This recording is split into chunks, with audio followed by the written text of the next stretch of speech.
Hello my YouTube family. आज मैं आपको एसएससी सीजीएल 2026 की एक कंप्लीट स्ट्रेटजी बताने वाली हूँ। इसमें आपको एग्जाम पैटर्न और सिलेबस और किस तरीके से करना 2026 के अंदर एक अच्छे स्कोर के साथ, जो मैंने भी गलती की थी 2025 में, जो मैं भी अब रिपीट नहीं करना चाहती हूँ। तो मैं आपको इस वीडियो के माध्यम से आपको समझाना चाहती हूँ कि आप एक बिगिनर, बेसिकली एक बिगिनर को जो प्रॉब्लम आएगी कि सिलेबस क्या है, पैटर्न क्या है, किस तरीके से हम रिजॉल्व करें।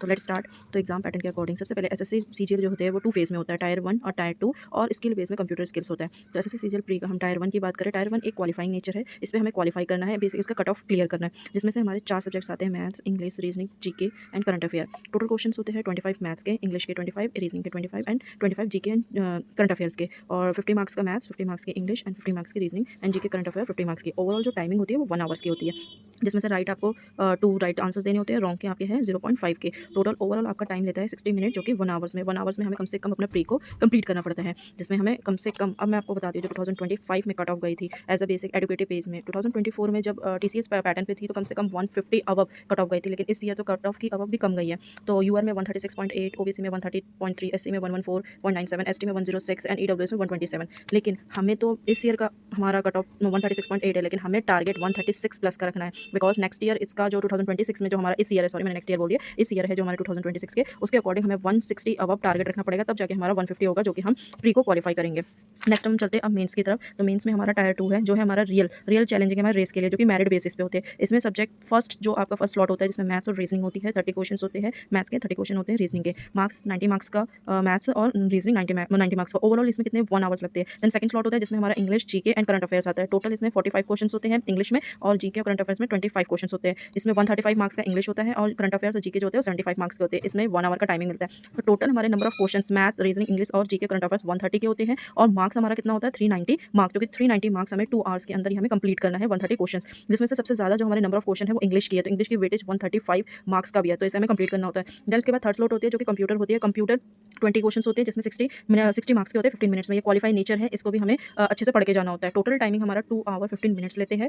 टारगेट जो हमें पोस्ट वाइज, जो बेसिकली जो एसएससी सीजीएल की पोस्ट, जीएसटी इंस्पेक्टर या एमईए हो गया या एएस हो गया, तो टारगेट 390 मार्क्स के होते हैं, तो हमें 350 प्लस का टारगेट लेके चलना है, तब जाके 350 या 360। बेसिकली जितना आप हाई टारगेट पे अपना सेट करोगे, उतने आपके मार्क्स से मतलब 15 to 10 मार्क्स आपके कम होंगे। अगर 350 की बात करें तो रेंज 340 तक हमें लेके आना है। बेसिकली मैं 360 स्कोर का टारगेट रखूंगी। देन उसके बाद हम टॉपिक पे आते हैं। सबसे पहले हमारा है मैथ्स। मैथ्स इस टाइम पर कैलकुलेशन की आप जितनी प्रैक्टिस करेंगे वो आपके लिए उतना ही यूजफुल होगा। जैसे कैलकुलेशन में हम बात कर सकते हैं, आपको 1 से लेके 30 तक टेबल पूरा याद होना चाहिए, स्क्वायर रूट 1 से लेके 50 तक याद होना चाहिए, क्यूब रूट 1 से लेके 30 तक याद होना चाहिए, आपके परसेंटेज की आपको टेबल याद होनी चाहिए। ये सारे कैलकुलेशन प्रैक्टिस आप जितना डेली करते रहेंगे, उतनी आपकी कैलकुलेशन उतनी स्पीड अप होगी, और मैथ्स को कम से कम 20 मिनट्स के अंदर आपको सॉल्व करना पड़ेगा, जिससे आपके बाकी जैसे इंग्लिश हो गया, रीजनिंग हो गया, इसमें आपको कम टाइम लगेगा। टॉपिक में जैसे हमारा हो गया पहला number system, percentage, profit and loss, discount, simple and compound interest, ratio and proportion, partnership, average, time and work and pipe, time and distance and simplification. ये हमारा अरिथमेटिक का कॉन्सेप्ट है। ये मैंने सारे आपको अरिथमेटिक बताया, जिसमें से जो हमारा मेन होता है, मेन जो हमारा, जैसे हमने सबसे पहले अगर हम स्टार्ट करते हैं तो हम परसेंटेज से स्टार्ट करेंगे, क्योंकि percentage he profit and loss, discount, simple interest और रेशियो एंड प्रोपोर्शन, इन सबको क्या करता है, ये कवर अप करता है। ये इंपॉर्टेंट भी है, पेपर पॉइंट ऑफ व्यू के अकॉर्डिंग इससे ज़्यादा इंपॉर्टेंट में आते हैं। देन उसके बाद आप एवरेज कर सकते हैं, टाइम एंड वर्क कर सकते हैं, और सिंप्लीफिकेशन भी करना है आपको। उसके बाद आप नंबर सिस्टम कीजिए। स्टार्टिंग जो स्टार्टअप करेंगे वो परसेंटेज से स्टार्ट करेंगे, क्योंकि बेसिक अरिथमेटिक की जो जान है वो परसेंटेज ही है। परसेंटेज ही आपको बहुत सारे चैप्टर्स में हेल्प करेगी आपको सॉल्व करने के लिए। नेक्स्ट हम जाते हैं इसके बाद एडवांस मैथ की तरफ। एडवांस मैथ में आपका अलजेब्रा होता है, ट्रिग्नोमेट्री है, ज्योमेट्री है, मेंसुरेशन और डीआई में।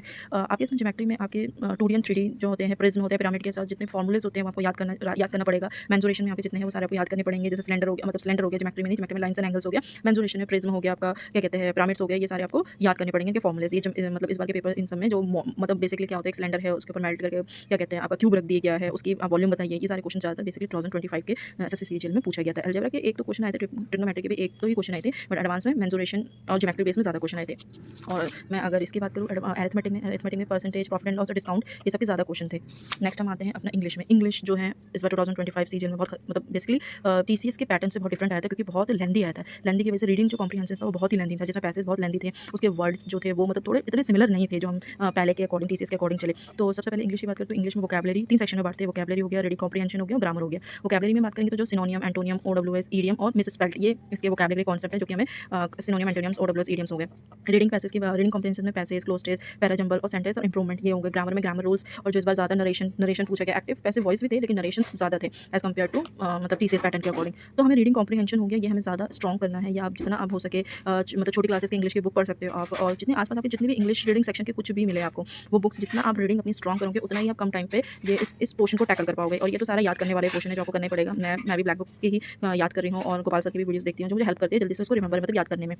नेक्स्ट हम करते हैं रीजनिंग की बात करते हैं। रीजनिंग का भी पैटर्न इस बार चेंज हुआ है पूरा। रीजनिंग में जो सबसे पहले ऐड ऑन हो गया वो है एड्रेस। एड्रेस का कॉन्सेप्ट इसके अंदर ऐड हुआ है कि जो आपके क्या एक एड्रेस दे देंगे, उस एड्रेस में कुछ मिस्टेक होगी जो आपके ऑप्शंस में उसको आपको करेक्ट करना है कि इसमें से कौन सा करेक्ट है। जो एड्रेस बिल्कुल सेम टू सेम है आपके ऑप्शन और आपके क्वेश्चन के बेस में। ये एड्रेस बेस्ड क्वेश्चन था। कोडिंग डिकोडिंग तो आता ही है और पेयर फॉर्मेशन इतना ये सब तो पूछा नहीं गया था, लेकिन ज़्यादातर मैं इंपॉर्टेंट बता सकती हूँ। कोडिंग डिकोडिंग हो गया, आपका लेटर सीरीज हो गया, अल्फाबेटिक सीरीज हो गया, ये आया था, नंबर सीरीज हो गया, मिसिंग नंबर हो गए, फिर आपके ऑड एंड ऑड वन भी आए थे। उसके बाद डाइस, क्यूब, क्यूबॉइड और काउंटिंग फिगर्स, ये तो कमी आता है। ब्लड रिलेशन आता है, कैलेंडर क्लॉक के तो आई नहीं थे। अभी मेंस के पेपर भी हमें देखने मेंस प्रोस्पेक्टिव में आ सकता है। स्लॉज में हो गया, स्लॉज के क्वेश्चन आए थे और सिटिंग अरेंजमेंट तो इतना तो नहीं पूछा गया था, लेकिन हाँ ये मेंस के अकॉर्डिंग है। पजल्स हो गया, इनइक्वालिटी, मशीन इनपुट और ये आपका स्टेटमेंट असम्पशन, स्टेटमेंट कंक्लूजन, ये आपका मेंस के टॉपिक में आता है। फिर डेटा सफिशिएंस हो गया और डिसीजन मेकिंग, ये मेंस के कॉन्सेप्ट में। मेंस में इनइक्वालिटी और क्या कहते हैं statement base and decision making आपके मेंस के अकॉर्डिंग है। नेक्स्ट नॉन वर्बल की बात करें तो मिरर एंड वाटर मिस तो रेयर आया ही नहीं था और पेपर फोल्डिंग कटिंग भी नहीं आई थी, लेकिन फिर भी हमें छोड़ना तो हमें कुछ नहीं है, हमें सारे ही देखना है। पेपर फोल्डिंग कटिंग क्वेश्चंस देख सकते हैं हम, analogy, classification, dot, figure formation, ये थोड़े बहुत हमें मतलब उसकी प्रैक्टिस करनी है, लेकिन बेसिकली जो मैंने अभी पहले इसके टॉपिक्स बताए हैं वो आपको स्ट्रॉन्ग पॉइंट ऑफ व्यू के साथ रखना है। देन उसके बाद आपको ये वाले टॉपिक्स में जाना है। तो और मैथ्स के लिए मैं दोबारा पीछे आती हूँ। मैथ्स के लिए मैं जहाँ पे प्रिपरेशन कर रही हूँ, मैं भी मैथ्स के लिए अपने मिस्टेक को मैंने जो एडवांस लेके कर रही हूँ, मैं एडवांस इवन कोचिंग के जो भूतेश सर है मैं उनसे पढ़ रही हूँ। आप भी पढ़ सकते हैं। मुझे तो वो उनकी ट्यूनिंग मेरे साथ सही मैच हो रही है। और एरिथमेटिक मैंने आदित्य रंजन सर से करा। आदित्य रंजन सर का कॉन्सेप्ट मुझे बहुत अच्छा लगता है हमेशा से, मैं उनको प्रेफर कर रही हूँ कि मैं उनसे पढ़ रही हूँ। लेकिन एडवांस के लिए मैंने भूतेश सर से एंड पवन राव सर से भी मैंने ज्योमेट्री पढ़ी है। पवन राव सर बेसिक, अगर आपको बिल्कुल बेसिक पढ़ना है तो पवन राव सर के आप मैथ्स को पढ़ सकते हैं, ज्योमेट्री का।